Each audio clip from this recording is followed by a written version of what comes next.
course, we're here for Slap News Future Watch with Nate Burnard. We've seen what he can do up there on the stage. We're going to get to know him more and personal. Nate, what's going on, my man? What's up? How you doing? I'm doing really good. What an impressive way to show up and show out on the biggest stage of all during UFC International Fight Week. How amazing was it? Man, it was I'd be cliche saying it was a dream come true, but it was they couldn't have written a better story to put me out there and to see all these, just legends amongst it with UFC going on and everything. It was a very humbling opportunity.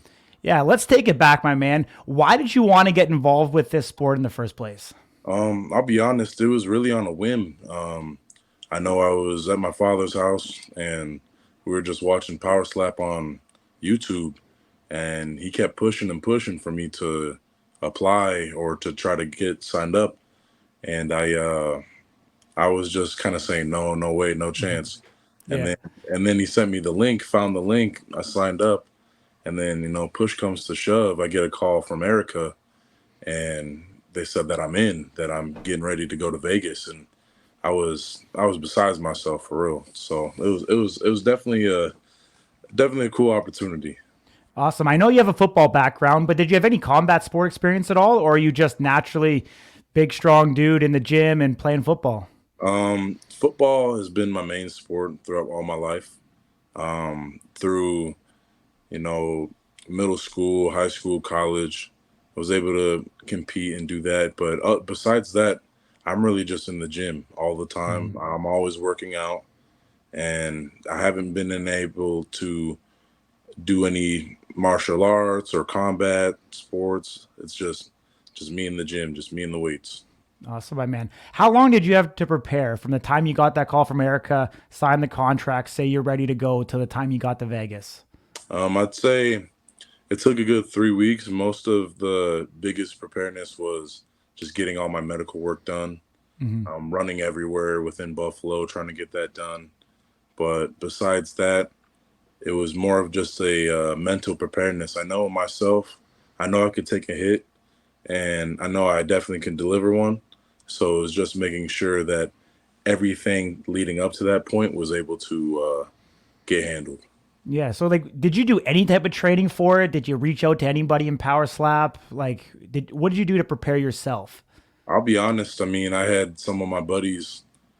I went to their house, and they knew I was getting into the power slap deal. So I just brought a mouth guard with me and let them smack me. So we get so we get a taste of what it was like. But Yeah. other than that, I didn't really have any training. I mean, shout out to John, the champion, I believe, welterweight division, and Dwayne Crespo. I mean, they gave me a good amount of pointers while I was there in Vegas. But leading up to me going there wasn't really any training.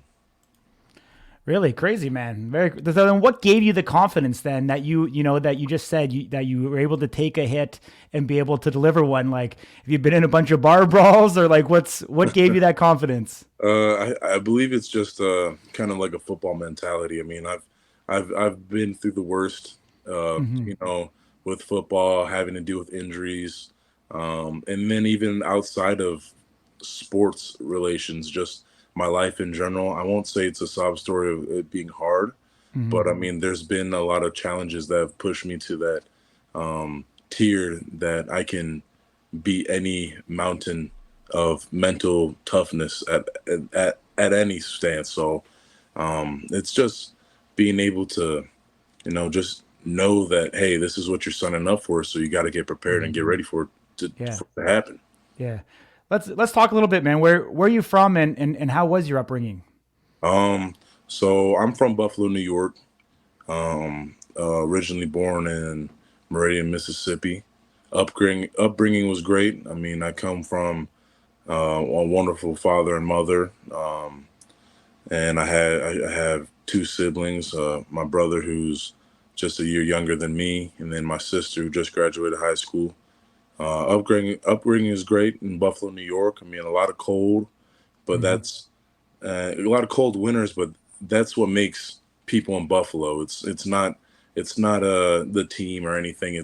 it's these hard times that we go through in the winter, or these tough times that we just go through, whatever. Having a strong family unit and a strong community behind you, it just helps build you as a person. Yeah, I mean, I come from the bodybuilding background, and Canada's produced a ton of great bodybuilders over the years that go to, the Mr. Olympia contest. And one of the big things that we kind of attribute it to is it's so cold here for such a prolonged period of time that you need to go indoors. So you're able to spend more time in the gym because you don't want to be out there in -degree weather. So Yeah. Buffalo is very, very similar. As I know, we spoke in Vegas, and I told you about being there for the Snowmageddon Bowl, Buffalo versus Indianapolis. And so I know how cold it can be at Ralph Wilson Stadium, or I believe it's New Era Stadium, or I think you guys change the name every year, so I'm not sure what it is now. Now it's now we got Highfield, so it's Okay. Highmark Stadium, so that's what it is now. Yeah, Yep. absolutely. So the Buffalo Bills are your employer, is that correct? Is that Yeah, your yeah. day job? Yep. So that's my day job. I work security for them.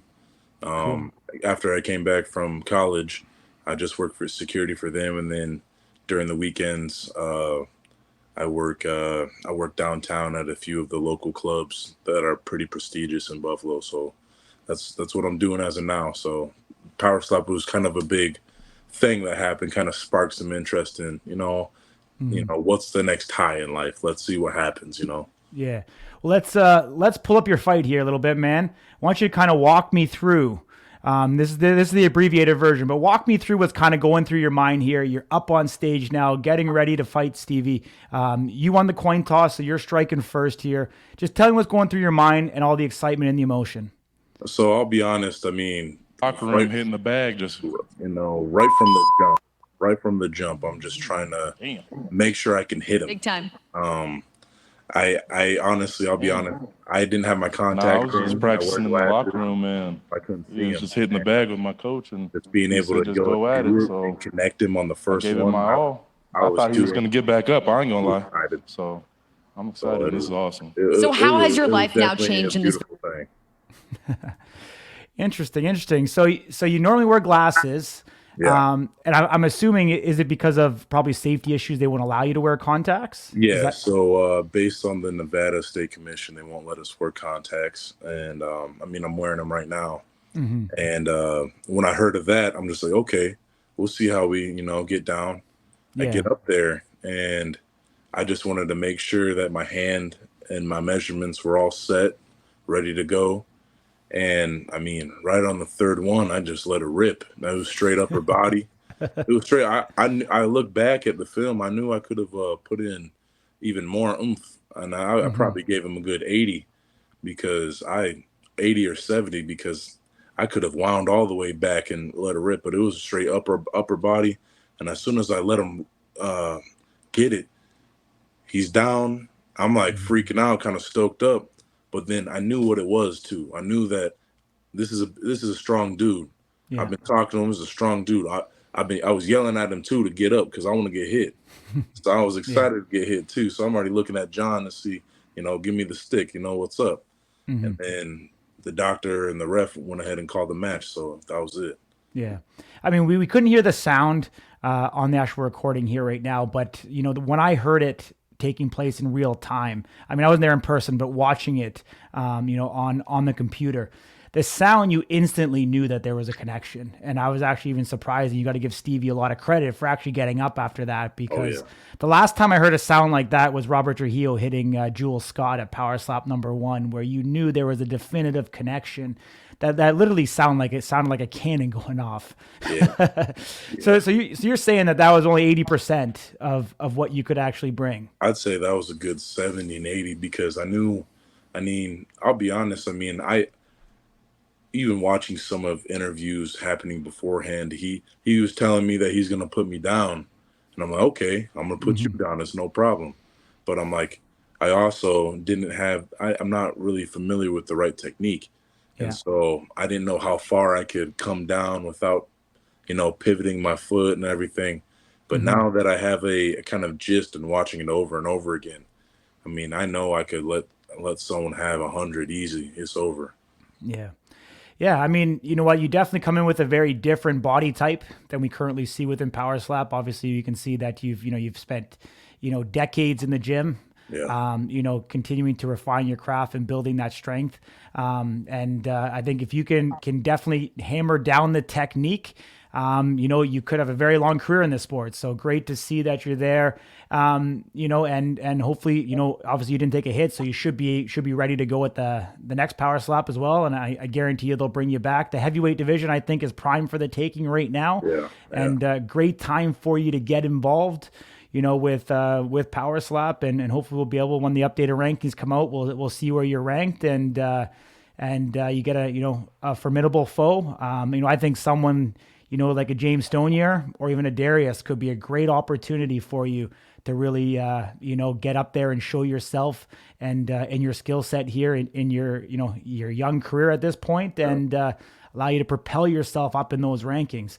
If Erica and Frank are watching this, is there anybody that you want right now coming up as your next opponent? I mean, I'll be honest with you. It's I've been thinking about it, and it's the same as the questionnaire that they asked me. I mean, I'm ready for anybody that is willing and able to. I'm up for anybody. I don't like to call people's names out because that's not who I am. So whoever they match me up with, let's run it. Let's do it, because I'm not here for no gimmicks. I'm here just like everybody else, here to get it done, and I'm gonna make sure it happens. Awesome, my man. I respect that. Just before I let you go, let's kind of get to know you a little bit better. Let's know the man behind it. Outside of Power Slap, what are you doing for fun right now? And for fun, man, just really working out. I mean, sometimes I'll go down the street or whatever, go to a pond, go fishing. Nice. I mean, I'm a big I wouldn't say outdoorsy guy, but I like fitness. I like going outside. I like looking at things. I like being aware. I mean, and I'm definitely a big family man. Always making sure I spend time with my family, making sure I am involved with their lives, and always trying to look for a act of service every single day. I've said this before in the interview after the fight. It's really manifestation. If you're manifesting something that is a positive aspect, it's going to come into fruition. And I know that I'm always working. I'm always working out. I'm always doing something, but I'm making sure that at least take a little bit out of the time to try to make someone else's day better. So that's me. That's me. Awesome, my man. That's great. Obviously, I'm sure you follow a very strict diet. What's your favorite meal that you eat every day? Man, I'll be honest. It's rice. I eat rice every single day. In the morning, eggs, rice, spam, or sausage. Okay, That's breakfast every single day. Promise you. Nice. What about for lunch or dinner? What's a staple in your diet? Lunch and dinner. Lunch, we kind of take it easy, settle down on lunch. We normally snack through the day just to trim it up. Okay. So I'm normally doing granola bars, or I'm doing like a yogurt with mixed granola in there. And then dinner, we go heavy. We go salmon with sometimes salmon, sometimes steak, sometimes both. With make sure you got some potatoes in there, as well as your vegetables. And then I'm big on vitamins, B12, vitamin C. I'm big on vitamins, making sure I stay as healthy as possible. Just whenever I can't tell you the last time I got sick, so it's knock on wood. But I'm just big into making sure I'm healthy. Awesome, my man. Is essentially kind of 3 meals a day with some snacks and some protein shakes and stuff like that post workout, or Easily. I mean, right after workout, I'm killing a protein shake, getting my BCAAs in. I'm GNC already knows me by name, so that's what kind of gives you a little hint or a dive into my life, what it is like that. But yeah, absolutely. Well, let's talk about inside the gym. What's your favorite body part to work out? I'll be honest with you, my arms, Okay. biceps, triceps. I love forearms too. Everything to do with my arms is a big thing. I've always been a big guy through life, but I haven't always been. Haven't always been, like built like a unit. I've always just been a tall, skinny kid.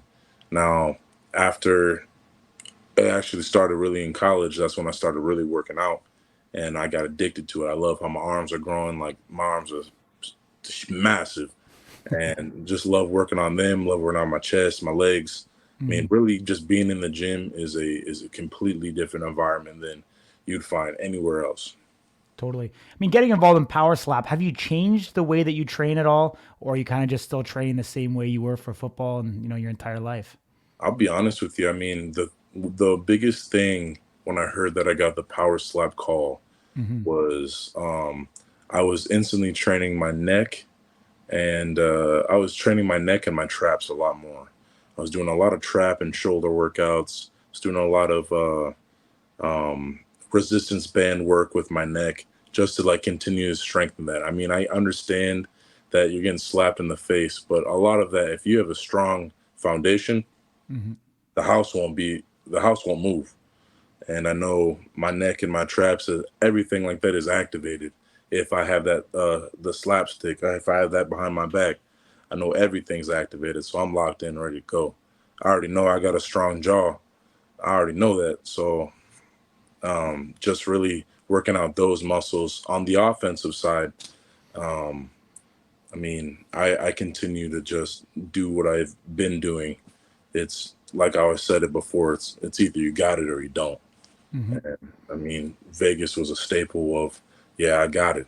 I can put him down. Bring me the next one. Totally. I mean, like as you know, in the gym and as you are preparing, within the gym, obviously everything from your lats to your delts to your chest, there's a lot of secondary muscle groups that you can utilize to be able to help you with your slap and Oh yeah, being able to recruit, power, speed from and transfer it through to your slap is certainly important. So great to see that. Hopefully we'll see you blow up your social, my man. See you doing some of that stuff and get it up there online, staying relevant. I know your page right now is primarily football, but I hope we start seeing more of the slap stuff being incorporated. 100%. I mean, after the fight, I mean, people were blowing it up like crazy. I just finished going to an event yesterday. WWE was in town, Cool. and I mean, I've people. There's folks that have seen the clip, that seen the fight, and they were taking pictures with me. Like it's blown up like that already. And Buffalo is such a unified area and a unified spot. We've gone through everything together. So when they've seen something like that, I mean, folks were taking pictures of me left and right, and it was a beautiful thing. And there really isn't much hate for it, because if someone's thriving in something, everyone wants to give that support to them. Yeah. Awesome, my man. One last one. Where can people follow you on social media? People can follow me on Instagram primarily. It's going to be Nate, Nate underscore Burnard. It's going to be Nate Bernard. And then Twitter, I'm on that. It's going to be N8 and then two underscore 91. Awesome, man. Appreciate you. Look forward to seeing you back up there very soon. Awesome. Appreciate you. Thank you.